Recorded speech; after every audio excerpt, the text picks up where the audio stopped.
Non, mais pourquoi voulez-vous que j'aille voir Madame Merkel ou Madame Theresa May? Madame Theresa May, nous pourrions avoir des choses éventuellement à nous dire. Je demande Mais parce que Madame Merkel, les choses sont très claires. Nous sommes en opposition totale. Je suis l'anti-Merkel. Je suis opposé à sa politique économique, je suis opposé à sa politique monétaire, je suis opposé à sa politique en matière de migrants.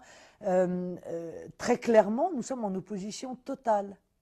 Ça ne veut pas dire d'ailleurs que, élue présidente de la République, je n'irai pas entretenir des relations avec Madame Merkel et défendre les intérêts de la France. tous ces chefs d'État, vous n'avez fait des visites avec eux, c'est-à-dire, malgré tout ce que vous avez fait pour changer l'image de votre parti, il y a une toxicité de votre parti qui encore existe. Moi, ce que je vois, c'est la toxicité de ceux qui nous imposent cette politique. Vous ne croyez pas que Mme Merkel est toxique pour l'Europe?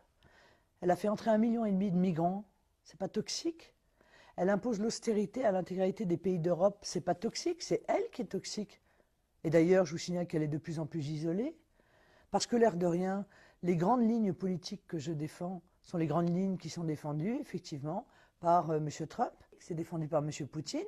Le peuple britannique vient de dire qu'il souhaitait également aller dans cette ligne-là. Aux Pays-Bas, M. Wilders, c'est un des seuls partis qui a considérablement augmenté le nombre de ses voix. Non, ça bouge beaucoup en Europe et ça bouge plutôt objectivement dans le sens des idées et de la vision que je défends.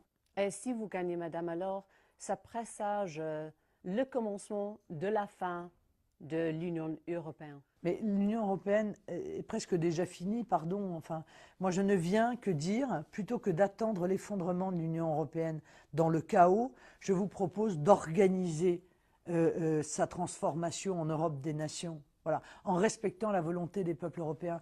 Est-ce que vous avez pris conscience que tous les référendums qui ont été organisés dans les 15 dernières années et qui concernent l'Union européenne ont été perdus par l'Union européenne?